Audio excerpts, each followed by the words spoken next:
부자를 가리키는 말이 이제 백만장자라는 말을 하죠. 백만장자라는 말이 알고 보면 한 10억 정도 되는 거예요. 100만 달러를 우리나라 돈으로 생각을 하니까 한 12억 정도 보면 될 것 같은데요. 옛날 얘기고 요즘은 진짜 부자는 한 억만장자 정도 돼야지 된다 이렇게 생각을 하는 사람들이 많습니다. 부자에 대해서 사람들 생각한 것을 이렇게 조사를 해보니까 우리나라 사람들이 평균 한 일반 사람들이 생각할 때에 한 25억 정도 가지고 있으면 좀 부자다 이렇게 생각을 하는 경향이 있습니다. 그런데 그런 만큼 가지고 있는 사람에게 당신이 부자냐 그랬더니 자기가 부자라고 생각하는 사람들이 그렇게 많지 않았어요. 그래서 갖고 있는 사람들에게 부자는 어느 정도라고 하면 부자냐 그럴 때 100억 정도는 돼야지 부자라고 말할 수 있다 이렇게 통계가 나와 있더라고요. 돈이 없을 때는 조금만 있으면 좋겠다라고 생각을 하는데 돈이 조금 생기면 부자에 대한 그 가치 기준이 달라지는 모습들을 보는 거죠. 오늘 부자에 관한 이야기를 성경에서 하고 있습니다. 이 부자의 이야기는 공간복음에 동일하게 나오는 이야기예요. 마태, 마가, 누가 이 세 성경을 공간복음이라고 하는데 그 공간복음에 이 이야기가 다 들어가 있어요. 그러니까 굉장히 중요한 이야기이면 틀림이 없습니다. 오늘 이 이야기를 통해서 우리 예수님이 우리에게 들려주시고자 하시는 그 메시지가 무엇인지 우리가 함께 좀 살펴볼 수 있기를 바랍니다. 이 이야기 가운데 먼저 정리하고 싶은 첫 번째 주제는 선한 사람이라도 구원을 받아야 된다라고 하는 사실입니다. 여기 18절 말씀에 보니까 이렇게 됩니다. 어떤 관리가 물어 이르되 선한 선생님이여 내가 무엇을 하여야 영생을 얻으리이까? 어떤 관리가 예수님께 나와서 지금 여쭙는 겁니다. 그런데 동일한 이제 내용의 성경을 다른 곳에 보니까 예수님께 와서 무릎을 꿇고 여쭙었다 이렇게 기록을 하고 있어요. 그것을 보면 이제 성경에 예수님께 나와서 이렇게 토론을 했던 많은 사람들이 대부분이 바리새인들이고 종교 지도자들이었거든요. 이런 사람들은 예수님께 질문을 던질 때마다 꼬투리를 잡기 위해서 질문을 던졌습니다. 그런데 오늘 여기에 나오는 이 관리는 굉장히 정중한 태도로 그리고 진지하게 이 질문을 던지고 있는 것을 보게 됩니다. 근데 여기 관리라고 되어 있는데 높은 그 고위 관리직에 이름을 올린 사람이라는 것이죠. 그런데 오늘 본문에도 보니까 이 사람이 큰 부자였다 이렇게 이야기를 해요. 그러니까 부자였고요. 또 마태복음에서는 이 사람이 청년이다 이렇게 얘기를 해요. 그러니까 나이가 젊은데 높은 자리에 올라갔고 그리고 가진 재산도 많아요. 거기다가 경건한 사람이에요. 예수님께서 계명을 이야기하니까 내가 어렸을 때부터 다 지켰습니다라고 자신 있게 이야기를 할 정도로 이 사람은 종교적인 사람이었어요. 그러니까 요즘 우리 표현으로 이야기하면 아주 뼈대 있는 가문에서 태어났고 그리고 아주 재정적으로도 넉넉하고 그리고 어렸을 때부터 교회 다니면서 말씀대로 살려고 굉장히 애를 쓴 사람, 그래서 사람들에게 아주 호감이 있는 사람, 학교에 가서 공부만 잘하는 게 아니고 운동도 잘하고 예능도 있고 이런 그런 아주 뭐라고 할까요? 훌륭한 사람, 우리가 이웃으로 두고 싶은 사람, 이런 사람의 모습이 여기에 관리의 모습이다 이렇게 이야기를 할 수 있어요. 근데 이 사람이 진지하게 던지는 질문이 뭡니까? 선생님이여, 선한 선생님이여, 내가 무엇을 하여야 영생을 얻으리이까? 지금 영생에 관한 질문을 하고 있어요. 돈도 많고 또 높은 지위에 올라갔고 많은 사람들이 존경하는 삶을 사는데 이 사람에게 지금 문제가 영생을 소유했다는 확신이 없는 거예요. 이 문제를 해결하고 싶은 거예요. 길을 잃어버렸어요. 그래서 예수님께 찾아와서 이 문제를 가지고 진지하게 물어보는 겁니다.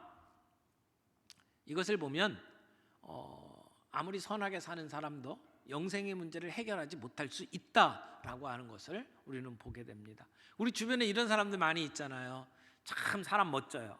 정말 옆에 이웃으로 두고 싶은 사람이에요. 돈도 있고 성품도 좋고, 그런데 영생을 못 받았어요. 구원 못 받았어요. 이런 사람들의 실제적인 문제를 오늘 우리가 보게 되는 거죠. 그러면 선한 사람들은 어떻게 구원을 받습니까? 이런 질문을 지금 하게 되는 거죠. 아마 우리들의 마음속에 나는 그래도 선하게 산다, 다른 사람하고 비교해 볼 때 나는 법 없이도 사는 사람이다, 이런 생각을 가지고 있는 사람이라면 이 오늘 메시지는 나에게 주는 메시지다, 이렇게 생각을 하셔도 될 것 같아요. 그러나 분명하게 정리할 수 있는 것은 아무리 선한 사람이라 할지라도 그 선이 천국에 들어갈 수 있도록 우리를 만들어주지 못한다라고 하는 것입니다. 어떤 사람도 천국에 들어갈 만큼 선한 사람은 없습니다. 우리 성경에 분명하게 이야기하잖아요. 우리 가운데 의인이 없다고, 하나도 없다고. 어떻게 보면 나만큼만 살아라, 이 나만큼만 살면 그래도 괜찮지라고 생각하는 그게 천국에 들어가는데 방해가 될 수도 있다라고 하는 것을 보게 됩니다. 예수님께서 이 청년이 떠날 때 뭐라고 말씀을 했습니까? 재물이 있는 자는 이 하나님 나라에 들어가기가 얼마나 어려운지 낙타가 바늘귀에 들어가는 것이 훨씬 더 쉽다, 이렇게 이야기를 했단 말이에요. 여러분, 이 낙타가 바늘귀로 들어간다, 이게 무슨 말일까요? 바늘귀라고 하는 것은 가장 작은 구멍을 이야기를 하는 거예요.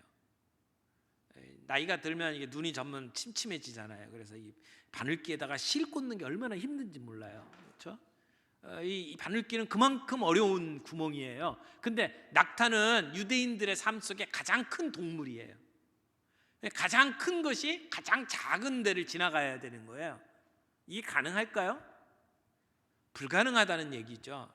어떤 성경학자들은 지금 예수님이 이야기하는 게 말이 안 되는 소리, 이게 낙타가 바늘귀로 들어가는 건 말이 안 되는 것 같으니까 이 다른 의미가 있을 거야. 그래서 찾아보니까 예루살렘 성에 들어가는 문 가운데 이 바늘귀 문이 있다라는 거예요.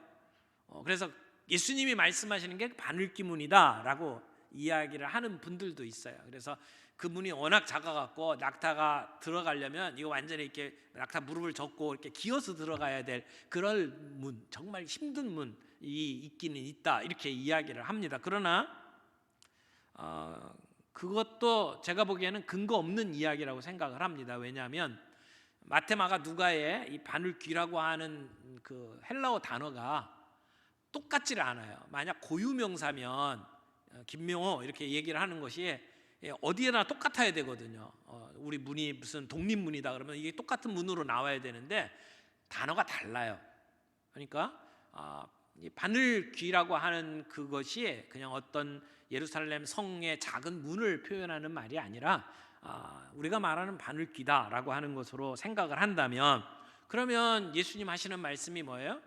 부자는 하나님 나라에 들어가기가 힘들다라고 하는 게 아니라 못 들어간다, 이런 얘기예요. 불가능하다. 근데 사실 하나님 나라에 들어가는 것이 돈 많고 적음으로 이루어지는 겁니까? 그걸 다른 말로 표현을 하자면 돈이 없는 가난한 사람도 하나님 나라에 들어가는 것으로 따지면 마찬가지예요. 불가능해요. 우리의 인간의 선으로 우리가 인간이 뭔가를 해가지고 하나님 나라에 들어가는 것은 불가능하다라고 하는 것을 예수님께서 하시는 말씀이죠. 그렇다면 선한 사람이 어떻게 구원을 받을 수가 있습니까? 두 번째로 생각할 것은 인간의 선함으로는 구원받을 수가 없다는 사실을 우리가 분명하게 정리하는 게 필요하다라고 하는 것입니다. 오늘 예수님의 말씀을 보세요. 이 젊은이가 예수님께 찾아와서 뭐라고 표현을 했나요? 선한 선생님이요, 이렇게 얘기했어요. 선생님이라는 말은 랍비라는 말이죠. 그래서 유대인들이 유대교의 랍비들을 가르칠 때에 선생님이라는 말을 자주 썼어요. 그래서 예수님에게도 선생님이라고 하는 건 뭐 당연히 부를 수 있는 호칭이에요. 근데 그 앞에 뭐를 붙였어요? 선한 선생님, 이렇게 얘기를 했어요. 선한 선생님. 그러니까 굉장히 예수님을 높여주는 거예요. 어떻게 보면 조금 예수님에게 이렇게 띄워주는 그러한 이제 표현이라고 말할 수 있겠죠. 근데 예수님께서 그 이야기를 듣고 뭐라고 말씀하셨나요? 19절 보세요. 예수님께서 말씀하십니다. 내가 어찌하여 나를 선하다 일컫느냐? 하나님 한 분 외에는 선한 이가 없느니라. 자, 지금 예수님께 와서 선한 선생님이라고 예수님을 부추기면서 얘기를 하는데 예수님은 정색을 하고 왜 나를 선하다고 말하냐? 선한 분은 하나님밖에 없는데 이렇게 얘기를 해요. 자, 그렇다면 좀 예수님은 자기가 선하지 않다는 것을 말하는 걸까요? 예수님은 지금 이 관리의 이야기에 아주 정면으로 반박을 하고 있는 거잖아요. 나는 선한 사람이 아니다 이런 얘기로 하고 있는 걸까요? 그거 분명히 아닐 거예요. 예수님은 분명히 선한 분 맞습니다. 근데 예수님은 왜 이 관리의 말에 이 시비를 걸고 있을까요? 이것은 단순히 예수님이 선하다 아니다를 지금 예수님께서 설명하고 싶은 게 아니에요. 그 젊은 부자가 선하다라고 이야기하는 것의 의미를 지금 잘못 이해하고 있다는 것을 지적하고 있는 거죠. 지금 이 관리가 예수님께 와서 선한 선생님이라고 이야기하고 있는 마음의 동기가 뭐냐면 나는 어렸을 때부터 선한 삶을 살아왔어요. 그렇죠? 이 계명을 다 지키면서 살아온 사람이니까 나름대로 사람들 보기에는 존경할 만한 삶을 살아온 겁니다. 근데도 이 영생의 문제를 해결하려고 하니까 자기에게 뭔가 아직 해결되지 않는 게 있단 말이에요. 그러면서도 마음속에는 어떤 생각을 가지고 있냐면 내가 영생을 얻으려면 선한 삶을 살아야 된다는 생각은 갖고 있는 거예요. 그런데 예수님을 보니까 예수님이야말로 선한 분이거든요. 그러니까 내가 저분처럼 살면 되겠구나라고 생각을 하고 예수님을 롤모델로 생각을 하고 지금 찾아온 거예요. 그래서 비결을 가르쳐 주십시오. 내가 예수님 살아가는 것처럼 이렇게 살아서 나도 좀 이 영생의 문제를 해결하고 싶습니다라고 지금 예수님께 찾아온 것이죠. 그런데 예수님은 지금 시비를 거는 게 문제를 삼고 있는 게 뭐냐면 내가 생각하는 그 선함이라는 게 문제가 있다라는 거예요. 어떻게 하면 선하냐라고 하는 것이죠. 지금 이 사람이 생각하는 선함은 그저 사람들에게 좋은 일하고 착한 일하고 율법을 따라 지키고 그러면 내가 선한 사람이 될 수 있다라고 생각을 하는 거잖아요. 그래서 예수님처럼 따라가면 예수님을 모델로 삼고 내가 그대로 행하면 이 문제가 해결될 것이라고 생각을 하고 지금 하는 겁니다. 그러나 예수님 하시는 말씀은 사람의 선은 하나님의 선하고 비교할 수가 없다라는 거예요. 선하다라고 하는 건 하나님의 눈으로 선해야 되는데 네가 가지고 있는 선함의 기준 자체가 잘못됐다. 예수님께서 이렇게 분명하게 지금 지적을 하고 있는 거죠. 여러분, 인간의 선함으로는 구원을 받을 수가 없습니다. 지금 예수님께서 선하다라고 하는 문제를 지적을 하고 있는 것만 봐도 그래요. 또 하나, 지금 예수님께서 이 청년과 대화를 나누는데 이 청년이 지금 묻고 있는 질문이 뭐죠? 어떻게 선한 삶을 살아야 영생을 얻을 수 있습니까? 라고 하는 질문이에요. 그러니까 이 사람이 가지고 있는 구원관은 뭐예요? 구원을 받으려면 착하게 살아야 된다라고 하는 구원관을 가지고 온 거예요. 자기는 그렇게 믿고 있는 거죠. 모든 유대인들이 그렇게 살아왔어요. 율법을 지키면 된다 이렇게 생각을 하는 거죠. 율법의 조항을 잘 지키면 구원을 받고 영생을 얻는다라고 생각하는 구원관을 가지고 지금 예수님께 물어보는 겁니다. 그러니까 나도 스스로 선한 일을 해서 구원을 받고 싶은데 어떻게 선한 일을 할 수 있겠습니까? 라고 하는 질문이죠. 그러니까 예수님께서 뭐라고 말씀을 하셨나요? 예수님이 너도 알다시피 계명에 나오는 것, 그래서 5가지 계명을 이야기합니다. 20절에 보니까 간음하지 말라, 살인하지 말라, 도둑질하지 말라, 거짓 증언하지 말라, 내 부모를 공경하라. 이건 10계명 가운데 5가지 계명이에요. 여러분 10계명의 구조를 아시잖아요. 1계명부터 4계명까지는 하나님과 관련한 계명이고 5계명 내 부모를 공경하라부터 시작해서 10번째 계명까지는 인간관계에 관련된 내용이에요. 그런데 예수님께서 지금 그 6가지 가운데 5가지를 지금 열거하셨어요. 하나가 빠졌죠. 마지막 10계명 탐심에 관한 계명입니다. 이 부분은 예수님이 이렇게 빼놓고 5가지만 이야기를 했어요. 아마 지금 이 젊은 관원이 가지고 있는 문제가 10번째 계명과 관련이 있기 때문에 예수님께서 의도적으로 그 계명은 빼놓으신 게 아닌가 싶은 생각이 듭니다.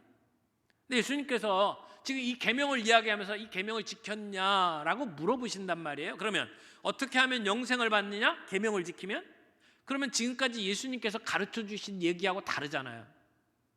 믿음으로 구원받는 것을 설명하신 예수님께서 지금 계명을 들이대고 있는 거예요. 그러면 예수님이 지금까지 가르쳐 주셨던 그 복음의 메시지하고는 지금 다른 얘기를 하고 있는 거잖아요. 왜 예수님은 지금 이 계명을 들고 나오셨을까요? 예수님은 이 율법이 가정교사와 같은 역할을 하는 것을 알고 계십니다. 율법의 기준을 가지고 너 자신을 들여다봐라 라고 이야기를 하시는 거거든요. 하나님께서 우리에게 옳고 그름을 가르쳐 주시면서 우리에게 주신 게 율법이에요. 율법은 좋은 거죠. 그런데 문제가 있어요. 우리가 그 율법대로 살 수 없는 존재라는 게 문제죠. 모든 걸 다 지켰는데 하나만 지키지 않아도 그 사람은 죄인이에요. 우리는 이쯤이면 평균 점수 가지고 자꾸 따지려고 하는데요, 율법을 지키지 않아서 죄인이 되는 것은 하나라도 지키지 않으면 죄인이에요.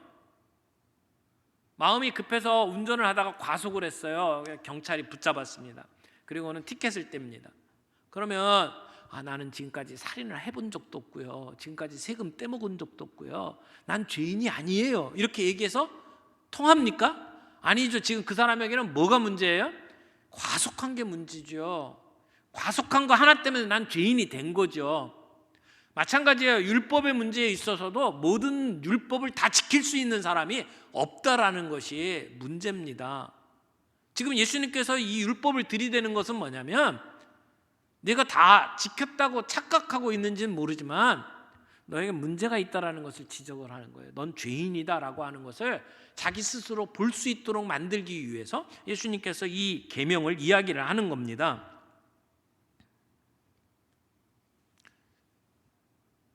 계명을 이야기하니까 지금 이 청년이 뭐라고 이야기하죠? 아니, 저는 이걸 어렸을 때부터 다 지켰는데요, 아주 자신만만하게 이야기합니다. 어떻게 보면 영적 교만입니다. 어떻게 이 모든 것을 다 지키겠습니까? 물론 다른 사람하고 비교했을 때는 굉장히 잘 지키는 사람이었음에 틀림이 없습니다. 그러나 예수님은 그에게 이 율법을 가지고 들이밀면서 우리의 문제를 이야기를 하는 것이죠. 좋은 소식을 전하려면 먼저 나쁜 소식을 알아야 합니다. 복음의 이야기를 하려면 내가 죄인인 것을 깨닫도록 만들어야 합니다. 우리의 목에 밧줄이 달려있는 것을 느낄 수 있도록 만들 때 우리가 전해주는 메시지가 복음이 될 수 있습니다. 예수님은 이 사람에게 지금 우리의 현실을 그대로 보여주고 계신 것이죠. 그래서 그가 하나님의 법을 어겼다라고 하는 사실을 스스로 볼 수 있도록 만들기 위해서 질문을 하시는 겁니다. 이 계명들을 들이대셨어요. 그랬더니 내가 다 지켰습니다, 아주 자신만만하게 이야기하는 그에게 예수님께서 뭐라고 얘기하셨죠? 내가 오히려 한 가지 부족한 것이 있는데 내 가지고 있는 재산을 팔아서 가난한 사람들에게 나누어 주라. 여러분, 예수님께서 왜 이 선행을 지적을 하십니까? 이 한 가지 문제만 봐라. 이 문제를 놓고 널 생각해 봐라. 내가 정말 율법을 지킨 자인지. 예수님께서 하시는 말씀입니다. 그렇다는 얘기는 지금 이 젊은 관리에게 문제되는 부분, 그것이 재물의 문제라고 하는 것을 알 수 있죠. 다른 건 다 지켰는지 모르지만 재물에 관한 문제에 있어서 이것은 너에게 범법을 했던 것이고 이것이 너로 하여금 죄인이라고 하는 것을 지금 보여주시는 것이죠. 그 이야기를 들었을 때에 이 청년은 어떻게 했습니까? 근심하면서 한숨을 지으면서 돌아갔다라고 이야기를 합니다. 오늘 본문에서도 그가 그 말씀을 따르지 못한 이유가 뭐라고 이야기합니까? 큰 부자라서, 그가 부자이기 때문에 이 말씀을 듣고 근심하면서 돌아갔다라고 이야기를 하죠. 그걸 보면 그는 하나님을 섬긴다고 이야기하면서 그에게는 재물 또한 중요했다는 것을 알 수 있어요. 예수님은 그 두 마음을 가지고 있는 그 사람의 그 내면을 들여다보고 계신 것이었습니다. 유대인들은 자기가 재산을 많이 갖고 있는 것은 하나님이 주신 축복의 증거라고 생각을 했어요. 그러나 지금 이 사람에게는 그 재물이 하나님께 온전히 나아가지 못하도록 막는 장애물이 되고 말았습니다. 지금 청년은 자기가 율법을 다 지켰다고 생각을 하지만 그에게는 다 지키지 못한 부분이 있는 것을 보게 되죠. 문제는 이 청년이 자기 나름대로의 구원관을 가지고 그리고 생각하고 있고, 예수님께서 지금 내 재산을 팔아서 가난한 사람들에게 나눠주라라고 할 때는 한숨을 쉬면서 근심하면서 돌아갈 수밖에 없게 된 것이죠. 또 예수님께서 그 뒤에 뭐라고 얘기했어요? 그리하면 하늘에서 내게 보화가 있으리라. 다른 성경에 보면은 내 보물을 하늘에 쌓아두라 라고 이야기를 했어요. 좀이나 동록이나 도둑이 해하지 아니하는 하늘에 재물을 쌓아두라 라고 말씀을 하셨는데, 지금까지 이 사람이 쌓아온 재물은 하늘에 쌓아둔 게 아니라는 거죠. 이 세상 것이라고 하는 것이에요. 잠시 있다 없어질 것에 그 마음을 두고 그것을 모으는데 그의 마음을 빼앗겼다는 거죠. 거기에 집착했다는 것입니다. 예수님은 지금 계명을 들이대고 내게 한 가지 부족한 것이 있다는 것을 지적하면서 내가 죄인이라고 하는 사실을 깨우치시는 겁니다. 겉모습은 경건한 것처럼 보이고 겉모습은 많은 사람들에게 존경받는 삶일지 모르지만 너는 죄인이다라고 하는 것을 말씀을 하시는 거예요. 그럼 어떻게 하면 구원을 받길래요? 예수님께서 나를 따르라 라고 말씀을 하시죠. 예수님을 믿는 길 외에 구원받을 수 있는 다른 길이 없기 때문에 예수님께서는 지금 내가 죄인이다라고 하는 것을 말씀하시면서 나를 따르라고 이야기를 하는 겁니다. 사랑하는 성도 여러분, 이 청년의 문제가 뭡니까? 내가 지금까지 축적해왔던 거룩함, 내가 지금까지 의롭게 살았던 것, 선한 모습들, 그리고 재산. 근데 이것으로는 천국에 들어갈 수가 없다라는 것입니다. 여기에 의존해가지고 우리가 영생을 소유할 수가 없다라는 것이죠. 이 땅에 잠시 있다가 없어질 것들을 대상으로 우리의 마음을 쏟고 거기에 집착을 하게 되면 하늘의 영원한 것들을 놓칠 수 있다라고 하는 것을 보여주는 겁니다. 오늘날도 마찬가지예요. 우리가 세상을 살면서 어떻게 구원받을까? 예수 믿는다고 하면서도 우리의 마음속에 아직도 뭔가를 해야만 구원 얻는다고 생각을 한다면 착각이라는 겁니다. 내가 열심히 새벽기도에 나오고 내가 뭔가 열심히 봉사하고 그것으로 말미암아 내가 구원 얻는다라고 생각을 하면 그것은 잘못된 태도라고 하는 것이죠. 그렇다고 우리가 선한 행동을 하는 것이 우리와 관계없다, 그런 얘기는 아닙니다. 예수 믿는 자로서 감사함으로 우리들의 삶 속에 선한 행동이 있어야 되지요. 그러나 그것이 우리의 구원의 조건이 아니라고 하는 것을 이야기를 하는 겁니다. 아무리 우리가 선한 삶을 산다고 하더라도 하나님이 세워놓은 기준에는 미칠 수가 없다라는 것입니다. 그런 의미에서 낙타가 바늘귀에 못 들어가는 것처럼 우리 모두가 구원받을 수 있는 능력이 없다는 것을 이야기를 하는 것이죠.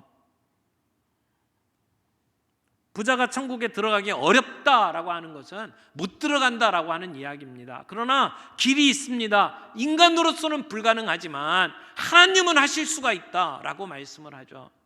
돈이 있든 없든 내가 가지고 있는 능력, 내가 가지고 있는 어떤 섬김, 선, 의를 가지고 하나님께 나아가려고 하는 자는 다 실패합니다. 그러나 하나님의 길이 있습니다. 우리 것을 포기하면 가능합니다. 내가 뭔가 잘난 것을 들이밀고 내가 이렇게 경건하게 사는 것 때문에 들어갈 수 있다는 걸 포기하고 우리를 구원하실 수 있는 분이 오직 예수 그리스도, 그분밖에 없다는 것을 인정하고 그분 앞에 항복하고 무릎을 꿇고 그 주님을 따르기로 결심하면 영원한 생명을 얻을 수 있다라고 하는 것을 오늘 본문이 이야기를 합니다. 저는 예수님께서 이 부자 청년에게 오히려 내게 부족한 것이 하나 있다라고 하는 것을 좀 귀담아 들을 수 있기를 바랍니다. 오늘 여러분들에게 예수님께서 오히려 내게 부족한 것이 있다라고 짚는다면 우리의 삶 속에 뭐가 문제가 될 것 같습니까? 주님은 이 부자 청년의 문제는 재물로 봤어요. 물론 우리 가운데도 아직도 재물 그러면 벌벌 떨면서 살아가는 분들이 있죠. 주님이 우리들에게도 똑같이 이런 이야기를 하실지도 몰라요. 그러나 사람들이 집착하는 대상이 달라요. 어떤 사람들에게는 우리의 취미 생활이 그것이 우리의 집착의 대상일 수도 있습니다. 뭔가에 빠지신 분들, 제 주변에 낚시에 빠지신 분들 있어요. 뭐 주말만 되면 가족들 다 버리고 산으로 들로 낚시하러 다니시는 분이 있어요. 아마 그런 분에게 예수님께서 찾아오셔서 오히려 내게 한 가지 부족한 것이 있나니 그러면 뭐라고 얘기할까요? 내 낚싯대를 부러뜨리고 나를 따르라. 아마 이렇게 얘기를 하실 거예요. 그게 주님을 따라가는 일에 방해가 된다면, 어떤 사람에게는 그것이 도박일 수도 있고 어떤 사람에게는 그것이 성공에 집착하는 것일 수도 있을 거예요. 오히려 내게 한 가지 부족한 것이 있다면 라고 주님이 이야기를 한다면 우리의 삶에는 뭐가 문제가 될까요? 주님은 그 청년에게 너에게 부족한 것이 무엇인지를 보게 만드셨어요. 오늘 우리에게도 부족한 것이 무엇인지 볼 수 있는 안목이 있기를 바랍니다. 우리가 영적으로 성장하도록 나아가는데 방해가 되는 요소가 뭡니까? 내가 그렇게 이거 없으면 못 산다고 생각하는, 내가 집착하는 요소가 무엇입니까? 그것을 내려놓을 수 있기를 바랍니다. 그래야 신앙생활 더 잘할 수 있습니다. 그래야 가시덤불 돌짝밭이 무너지고 거기에 옥토가 세워질 수 있습니다. 주님이 지적하시기 전까지는 내 눈에 잘 안 보이는 것들입니다. 나에게는 그것이 당연한 것처럼 여겨질지 모릅니다. 그러나 주님이 말씀하실 때 우리는 그걸 제거해야 합니다. 오늘 이 부자 청년의 문제는 뭡니까? 예수님께서 말씀하실 때 근심하며 돌아갔다라고 하는 것이 문제죠. 자, 세 번째, 그러면 어떻게 해야 합니까? 선한 사람이라 할지라도 그는 죄에서 돌이켜 예수님을 따라야 구원을 받습니다. 예수님은 그에게 나를 따르라 말씀하셨어요. 구원 받는 길은 그거 외에는 없습니다. 예수 믿는 길밖에 없습니다. 그가 자기 재산을 팔아서 사람들에게, 가난한 사람들에게 나누어 주는 것은 어떻게 보면 자기의 문제를 해결하는 것이죠. 죄의 문제를 해결하는 것. 그걸 우리는 회개라고 표현하죠. 내가 지금까지 가던 길에서 유턴하는 것을 회개라고 해요. 우리가 믿음을 갖는다라고 할 때는 두 가지가 늘 함께 답니다. 회개와 믿음. 내가 지금까지 집착하고 이걸 하나님 자리에 놓고 그것을 섬기고 있던 것들을 내려놓는 것이 필요하죠. 그건 회개예요. 그리고 주님께 내 모든 걸 맡기는 것이 믿음이죠. 높은 고층 빌딩에 불이 났어요. 거기서 내가 지금 목숨을 구하려면 창문으로 뛰어내리는 것밖에 없습니다. 내가 지금까지 가지고 있었던 걸 다 움켜쥐고 구원받을 길은 없어요. 그걸 버리는 것이 필요합니다. 그리고 창문 너머에 소방관들이 깔아놓은 그 에어매트가 나를 살릴 거다라고 믿고 그 위에서 뛰어내리는 것이 필요하죠. 그 공기 매트를 내가 믿지를 못하면 뛰어내릴 수가 없죠. 내가 모든 걸 두고, 그건 회개죠. 뛰어내리는 것은 믿음이죠. 오늘 우리가 주님 앞에 영생을 얻을 수 있는 것은 내가 지금까지 하나님처럼 생각했던, 내가 의지했던 것들을 내려놓고 예수 그리스도께 내 인생을 맡기는 것이 필요하다. 그것이 믿음이다. 이렇게 말할 수가 있습니다. 주님은 오늘도 우리에게 나를 따르라고 말씀을 합니다. 오늘 우리는 예수를 믿는 자로 이 자리에 왔습니다. 우리의 삶을 돌이켜보면서 우리가 아직도 영적으로 성장하는 일을 가로막고 있는, 나에게 오히려 부족한 것이 있다면 무엇인지를 볼 수 있는 안목이 있기를 바라고, 그리고 그걸 내려놓고 포기하고, 그리고 부인하고 항복하고 주님 앞으로 나아가 주님께 내 삶을 맡길 수 있는 저희 모두가 되기를 바랍니다. 여러분, 구원은 내가 스스로 얻는 게 아닙니다. 하나님만이 하실 수 있는 거죠. 구원은 하나님의 은혜로 얻는 것입니다. 그래서 천국에 가면 세 가지 사실 때문에 놀란다, 이런 말을 누가 하더라고요. 천국에 가서 아니 저 사람도 천국에 있네 그러면서 놀란대요. 그리고 또 한 번 놀라는 것은 아니 있어야 될 사람이 없네, 이것 때문에 놀란대요. 그리고 세 번째 놀라는 것은 나 같은 죄인이 여기 있네, 그래서 놀란다는 거죠. 여러분, 우리가 가지고 있는 판단의 근거가 구원의 조건이 아니라는 것을 꼭 기억할 수 있기를 바랍니다. 근데 이 뒤 이야기 보면 베드로가 질문하죠. 내가 모든 것을 버리고 주님을 따랐습니다. 아마 베드로는 마음속에 자기의 고깃배 다 버리고 가족들 다 버리고 예수님을 따라다니면서 내가 무엇을 얻을까 궁금했던 것 같아요. 그래서 베드로가 우리의 것을 다 버리고 주를 따랐나이다. 그랬더니 예수님께서 뭐라고 말씀하셨죠? 하나님의 나라를 위하여 집이나 아내나 형제나 부모나 자녀를 버린 자는 현세에 여러 배를 받고 내세에 영생을 받지 못할 자가 없느니라. 여기 버린다라고 하는 얘기는 굉장히 비유적인 의미라고 생각을 합니다.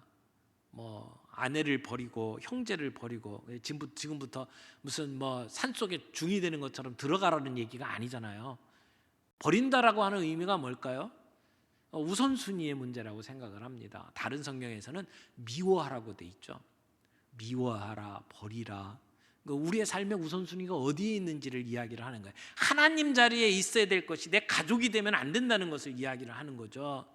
우선순위를 분명하게 하라고 말씀을 하는 겁니다. 그렇게 주님을 따르면 어떻게 된다고요? 현세에 여러 배를 뵙고 내세에 영생을 받지 못할 자가 없느니라. 여러분, 우리가 구원받고 하나님의 백성으로 사는 것은 언젠가 죽으면 이루어질 일이 아니에요. 물론 내세에 받을 복이 분명히 있습니다만은 현세를 무시해서도 안 돼요.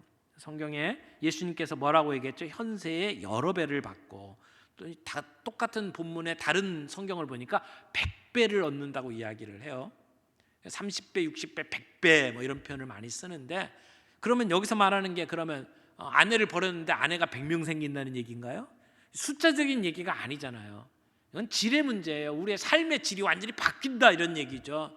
주님을 믿고 따라가는 사람의 삶에 놀라운 변화가 일어난다는 것을 이야기를 하는 겁니다.